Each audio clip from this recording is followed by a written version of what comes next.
जय हिंद दोस्तों, welcome back to my channel. So आज हम क्या करने वाले हैं, अपने BA2+ कैलकुलेटर के थर्ड पार्ट को स्टार्ट करने वाले हैं। सो आई होप आपने पार्ट 1 एंड पार्ट 2 अपना देख लिया होगा। ठीक है, नाउ बिफोर मैं इस पार्ट के साथ स्टार्ट करूं, मेरी आप बच्चों से एक रिक्वेस्ट है। आप प्लीज़ हमें कमेंट बॉक्स में अपने कंस्ट्रक्टिव फीडबैक देते रहिए, क्योंकि मैंने आपको कहा था मैं आगे रिविजनरी लेक्चर्स भी प्लान कर रहा हूँ लेवल 1 और लेवल 2 के लिए। ठीक है, और उन रिविजनरी लेक्चर्स में मुझे कंटेंट पे ज़्यादा फोकस करना चाहिए या क्वेश्चन बैंक पे ज़्यादा फोकस करना चाहिए, वो भी कंस्ट्रक्टिव फीडबैक आप ज़रूर दीजिएगा। ठीक है, this channel is for CFA students. ठीक है, हम आपके लिए कंटेंट बिल्ड कर रहे हैं, सो हम चाहते हैं कि आपसे लगातार हमें क्या मिलता रहे, फीडबैक मिलता रहे। ठीक है, चलिए सो स्टार्ट करते हैं अपने थर्ड पार्ट के साथ। आज हम दो इंपॉर्टेंट चीज़ें सीखने वाले हैं। पहला है how to calculate net present value, NPV, और NPV का मतलब क्या है। और एक और हम चीज़ सीखेंगे, internal rate of return, IRR, इसका मतलब क्या है और इसको कैलकुलेट कैसे करा जाता है। आज मैं जो भी एग्जांपल लूँगा वो बहुत सिंपल एग्जांपल्स होंगे एंड इवेंचुअली अपने रिविजनरी लेक्चर्स में इसका असली में यूज़ समझेंगे कि असली में इनका मतलब क्या है। सो आज भी मतलब समझेंगे, बट एक एलिमेंट्री लेवल पे इनका मतलब को समझने की कोशिश करेंगे। ठीक है, सो चलिए स्टार्ट करते हैं।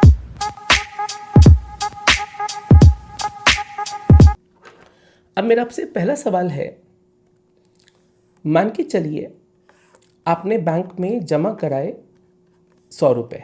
सो आपकी जेब से 100 रुपये चले गए, negative cash flow. You want to earn 10%, और आप गए HDFC बैंक के पास और HDFC बैंक ने कहा आई विल पे यू 112। अब मेरा आपसे सवाल बड़ा सिंपल है, आप अपने 100 रुपये पे 10% कमाना चाहते थे, आप HDFC बैंक के पास गए, HDFC बैंक ने कहा मैं आपको 112 रुपये दूंगा। मेरा सवाल बड़ा सिंपल है, क्या आप HDFC बैंक में FD कराओगे या नहीं कराओगे। तो बच्चे ने कहा मुझे चाहिए 110, बैंक दे रहा है 112, तो क्या मुझे इस बैंक में FD कराना चाहिए। Answer is yes. ठीक है, आंसर इज यस। अब मेरा काउंटर क्वेश्चन है आपसे, आप जितना कमाना चाहते थे उससे कितना आपको एक्स्ट्रा मिल रहा है। सो स्टूडेंट ने कहा मेरे को चाहिए थे 110 रुपये, बैंक दे रहा है 112 रुपये, तो मुझे कितने रुपए एक्स्ट्रा मिल रहे हैं। मुझे 2 रुपये एक्स्ट्रा मिल रहा है, मैं जितना चाहता था उससे 2 रुपये एक्स्ट्रा मिल रहे हैं आफ्टर 1 ईयर। अब ध्यान से देखिए, हम कभी भी फाइनेंस में ये नहीं कहते कि हमें कितना एक्स्ट्रा मिल रहा है 1 साल बाद, 2 साल बाद। हम हमेशा ये कहते हैं कि हमें कितना एक्स्ट्रा मिल रहा है, जो भी एक्स्ट्रा मिल रहा है उसकी आज की कीमत क्या है। सो आपको 2 रुपये एक्स्ट्रा मिल रहे हैं 1 साल बाद, उसकी आज की वैल्यू कितनी है, 2 से ज़्यादा या 2 से कम। तो बच्चे ने कहा मैं इस 2 को क्या कर दूंगा, इस 2 को मैं डिस्काउंट कर दूंगा, और जो भी आंसर आएगा वो 2 से ज़्यादा आएगा या 2 से कम आएगा, वो आंसर हमेशा 2 से कम आएगा। ठीक है, तो इसी को NPV कहते हैं। क्या मैं बैंक में FD कराऊंगा, यस। NPV निकालेंगे और उस NPV की इंटरप्रिटेशन को समझेंगे। मैं एक बार अपना सवाल वापस से रिपीट करता हूँ। आपको चाहिए 10%, बैंक आपने कहा मैं जमा कराऊंगा 100 रुपये 1 साल के लिए, आपको चाहिए 110, बैंक कह रहा है मैं 112 रुपये दूंगा, क्या बैंक में FD कराओगे, yes. How much you getting extra, 2 rupees after 1 year. इसी 2 रुपये की आज की कीमत कितनी है, 2 से ज़्यादा, 2 से कम, 2 से कम कितनी, वो निकालनी है, उसी को क्या बोलते हैं, NPV।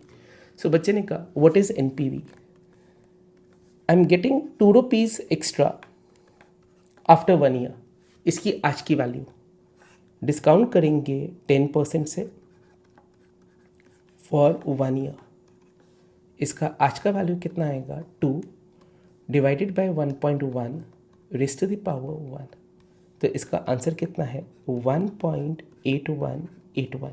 यही क्या है, NPV। यही क्या है, NPV। अब मैं इसका इंटरप्रिटेशन आपको लिखवाना चाहता हूँ। Will you invest your money in HDFC, yes. So बच्चे ने कहा yes I invest my money with HDFC, with HDFC. Next, my counter, what is meaning of NPV, what is meaning of NPV, how much investor getting extra, आपको कितना extra मिल रहा है over required rate, in absolute terms, in present value terms. सो यहाँ पे दो important words हैं, in absolute terms. Absolute terms में आपको कितना एक्स्ट्रा मिल रहा है? तो आपने कहा था 2 रुपये एक्स्ट्रा मिल रहे हैं 1 साल बाद। मुझे 2 रुपये नहीं चाहिए, मुझे उसकी पीवी चाहिए। उसकी पीवी कितनी है? उसकी पीवी है 1.81। अब इसका मतलब क्या है? इसका मतलब है if I invest in HDFC I will get 10% of my required rate। मैं कितना कमाना चाहता था? मैं 10% कमाना चाहता था। आई विल गेट 10%, मुझे ये तो मिलेगा ही मिलेगा। Over and above 2 rupee extra after 1 year. 2 rupee extra after 1 year, 2 रुपये एक्स्ट्रा मिलेंगे 1 साल के बाद। और इसी लाइन को एक और तरीके से लिखा जा सकता है, इसी लाइन को, और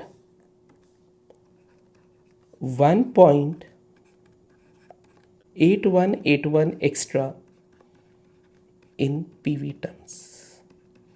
उसकी प्रेजेंट वैल्यू कितनी है? उसकी प्रेजेंट वैल्यू है 1.8181।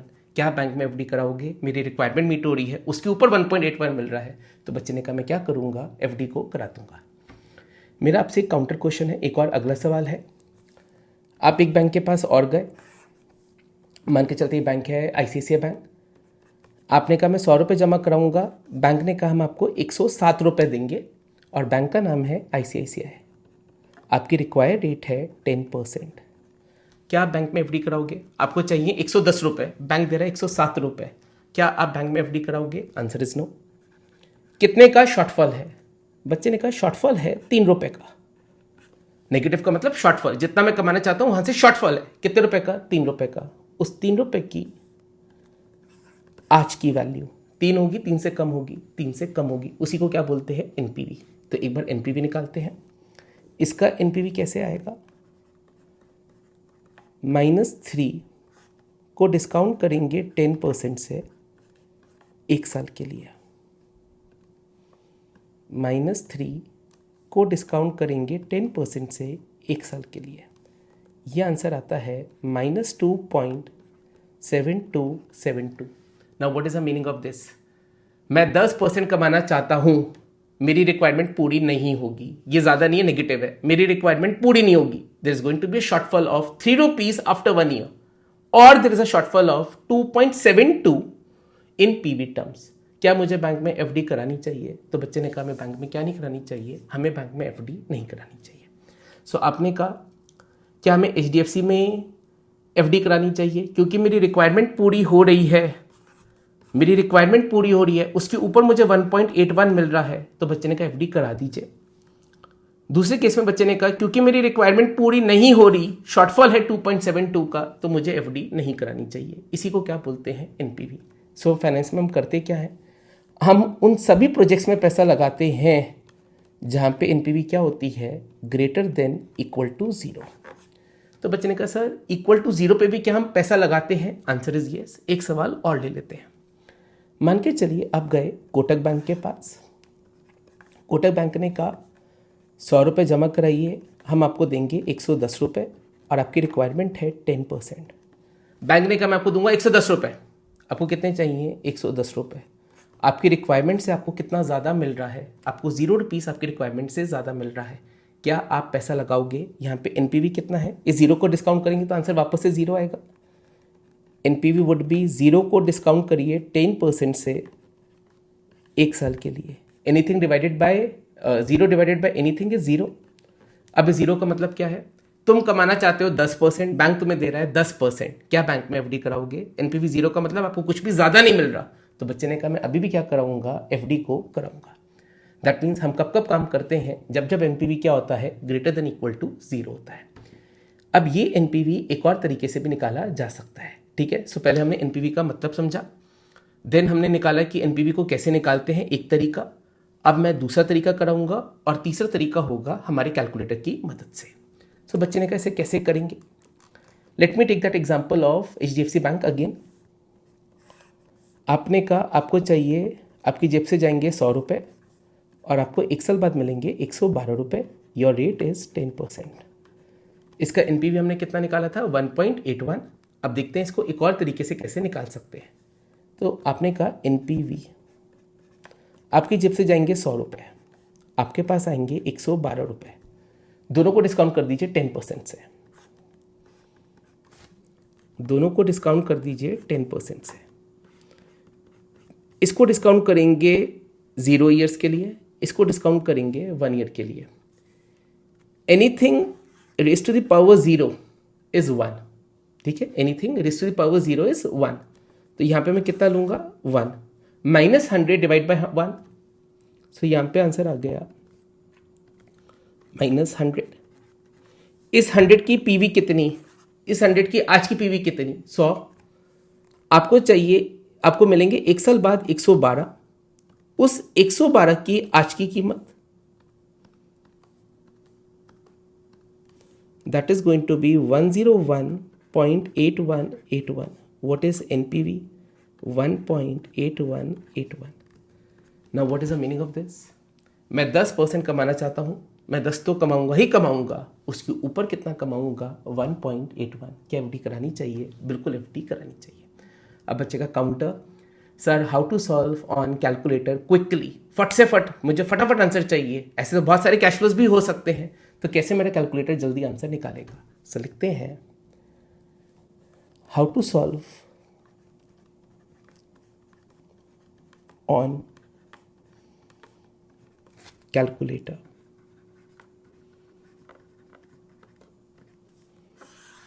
चलिए, so we will use cash flow function. सबसे पहले क्या करेंगे, cash flow second clear work. Last part में क्या समझाया था, क्लियर वर्क का मतलब है cash flow second CE, memory clean हो गई। करिए मेरे साथ साथ, cash flow second clear work. Clear work कहाँ पे दबाना है, CE, मेमोरी क्लीन हो गई। Cash flow at time 0, time 0 पे क्या हो रहा है, जेब से 100 रुपये जा रहे हैं। पहले लिखेंगे 100 प्लस माइनस साइन की मदद से, पहले लिखा 100, ये रहा प्लस माइनस साइन की मदद से नेगेटिव, क्योंकि जेब से 100 रुपये चले गए हैं। Enter down arrow, enter down arrow. 1 साल बाद कितने रुपए मिल रहे हैं 112। एंटर। 1 साल बाद कितने रुपए मिल रहे हैं 112। एंटर। अब कहाँ पे प्रेस करेंगे, NPV प्रेस करिए। NPV कैश फ्लो के साथ में NPV। What is your I is 10। Enter down arrow, enter down arrow. वापस उसने डिस्प्ले करा NPV। क्या प्रेस करोगे, compute. What is the answer I am getting, that is 1.8181। मतलब 10% तो कमाऊंगा ही कमाऊंगा, उसके ऊपर कितना कमाऊंगा 1.81। क्या FD करानी चाहिए, बिल्कुल FD करानी चाहिए। सो NPV का मतलब क्या था, मैं कितना कमाना चाहता हूं। अगर ये नंबर पॉजिटिव है तो जितना मैं कमाना चाहता हूं उतना तो कमाऊंगा, उसके ऊपर कितना कमाऊंगा 1.81 एक्स्ट्रा। अब बच्चे ने कहा what is the meaning of then IRR, internal rate of return का मतलब क्या होता है। ठीक है, अभी जो मैं समझाऊंगा वो एक बहुत बेसिक मतलब है। आगे एक चैप्टर आएगा या एक यूनिट आएगा कॉर्पोरेट इशूअर्स, उसमें हम डिटेल में समझेंगे। ठीक है, so what is the meaning of internal rate of return? It is a return from project.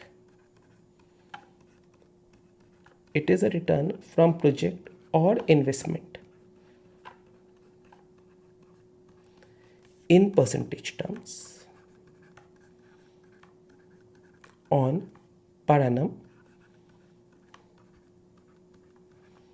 basis. So simple IRR है क्या, परसेंटेज के टर्म्स में ये बताना कि आपने कितना कमाया है ऑन पर एनम बेसिस। सो ये क्या बताता है, ये रिटर्न बताता है परसेंटेज के टर्म्स में पर एनम बेसिस पे, कि परसेंटेज के टर्म्स में आपने कितना कमाया है। सो एक सवाल करते हैं, वही सेम सवाल ले लेते हैं। आप गए HDFC बैंक के पास, आपने जमा कराए 100, मिला 112 HDFC। नेक्स्ट आप गए थे ICICI बैंक के पास, जमा कराए 100, मिला 107। एंड लास्ट आप गए थे कोटक बैंक के पास, जमा कराए थे 100, मिला था 110। ठीक है, आपका रिक्वायर्ड रेट कितना था? आपका रिक्वायर्ड रेट था तीनों केसेस में 10%। ना मैं काउंटर इज यहाँ पे परसेंटेज के टर्म्स में कितने रुपए कमाए? 100 रुपये दिए थे, एक साल के अंदर 112 बन गए, परसेंटेज के टर्म्स में कितना कमाया? सो आपका आंसर है, यहाँ पे मेरा IRR है 12%। मेरी परसेंटेज की कमाई कितनी है? 12%। यहाँ पे मेरा IRR है 7% और यहाँ पे मेरा IRR है 10%। इस IRR को किसके साथ कंपेयर करा जाता है? रिक्वायर्ड रेट के साथ। रिक्वायर्ड रेट कितना है? यहाँ पे रिक्वायर्ड रेट है 10, यहाँ पे भी रिक्वायर्ड रेट है 10। मैं 10 कमाना चाहता हूँ, रिक्वायर्ड रेट है 10। कहाँ FD कराओगे? कमाना चाहते हो 10, कमा रहे हो 12, क्या FD कराओगे?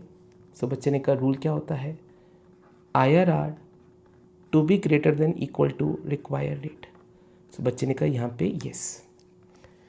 कमाना चाहते हो 10, कमाओगे 7, क्या ये काम करोगे? बच्चे ने कहा no sir, I am not going to have FD in this particular bank, no. Next, कमाना चाहते हो 10, कमा रहे हो 10, अज्यूमिंग कि ऑप्शंस नहीं है। कमाना चाहते हो 10, कमा रहे हो 10, कमाना चाहते हो 10, कमाओगे भी 10, क्या FD करोगे? तो बच्चे ने कहा क्योंकि मेरी रिक्वायरमेंट मीट हो रही है, मैं यहाँ पे भी क्या करूँगा? मैं यहाँ पे भी FD कर दूँगा। अब काउंटर है, how to solve this on calculator. वापस से मैं कौन सा फंक्शन यूज़ करूँगा? Cash flow function. सो लिखते हैं cash flow second clear work. उसने कैश फ्लो फंक्शन की मेमोरी को क्या कर दिया? क्लीन कर दिया। नेक्स्ट मैं HDFC वाला केस कर देता हूँ। आपका पहले दिखाएगा कैश फ्लो टाइम 0 पे कितने रुपए हैं? -100। Enter, down arrow. एक साल बाद कितने रुपए मिलेंगे? 112। एंटर। सो 100 माइनस एंटर, डाउन एरो। एक साल बाद कितने मिलेंगे? 112। एंटर। अब आपको क्या प्रेस करना है? IRR, और फिर क्या प्रेस करना है? कंप्यूट। IRR, अब आपको क्या प्रेस करना है? कंप्यूट। तो लॉजिकली बताइए कितने परसेंट की रिटर्न है? सो बच्चे ने कहा मेरी रिटर्न कितने परसेंट की है? मेरी रिटर्न 12, इसके पीछे परसेंटेज लगाएंगे। सो मेरी रिटर्न कितनी है? 12% पर एनम। मेरी रिक्वायरमेंट कितनी है? 10%। तो क्या मुझे FD कराना चाहिए? Answer is yes. ठीक है, सो बेटा ये मेरा था पार्ट 3। मैं एक बार क्विकली समराइज करूंगा कि पार्ट 3 में हमने क्या क्या सीखा। पार्ट 3 में हमने 2 बातें मेनली सीखी हैं। एक मैंने आप बच्चों को सिखाया व्हाट इज NPV, और एक मैंने आपको सिखाया IRR। NPV बताता है जितना आप कमाना चाहते हो उससे कितना ज़्यादा कमा रहे हो एब्सोल्यूट टर्म्स में, इन PV टर्म्स। IRR क्या बताता है कि परसेंटेज टर्म्स में ऑन पर एनम बेसिस आपकी कमाई कितनी है। दोनों को सॉल्व करने के लिए हम किसका यूज़ करते हैं? दोनों को सॉल्व करने के लिए हम कैश फ्लो फंक्शन का यूज़ करते हैं। ठीक है, so with this we covered our part 3। I hope आपको पार्ट 1, पार्ट 2, पार्ट 3 अभी तक समझ आ रहे हैं। मैं एक पार्ट और लेके आऊँगा, दो मैंने सोचा था मैं नहीं कराऊँगा, बट मैं एक पार्ट और लेके आऊँगा। उसमें हम क्या करेंगे? अभी तक हमने बहुत सिंपल केसेस करे हैं। अभी तक हम अज्यूम कर रहे हैं कि कंपाउंडिंग साल में एक बार हो रही है, ठीक है। लेकिन मैं कुछ डिफ़िकल्ट केसेस लेके आना चाहता हूँ जहाँ पे मैं बोलूँगा कंपाउंडिंग साल में 2 बार होगी, कंपाउंडिंग साल में 4 बार होगी, और इसका मतलब क्या है, और वो ऐसे क्वेश्चंस हम कैसे सॉल्व कर सकते हैं। ठीक है, सो ये मैं पार्ट 4 में कवर करूँगा। That part 4 will be my last part of this particular series. ठीक है, so again a quick request, I hope ये अच्छा लग रहा है आपको। ठीक है, कुछ भी कंस्ट्रक्टिव फीडबैक देने हैं प्लीज़ हमें हेल्प करिए। ओके, एंड ये मैंने रिपीट ही कर रहा हूँ, मैंने पहले भी बोल रखा है, yes I am coming up with revisionary lectures. ठीक है, सो उनके रिगार्ड में भी जो भी आपके थॉट प्रोसेस है, जो भी आप चाहते हो कि मुझे कवर करना चाहिए आप बच्चों के लिए, तो वो मुझे आपको बताना है। ठीक है, चलिए टिल देन सीखते रहिए और आगे लगातार बढ़ते रहिए। Thank you.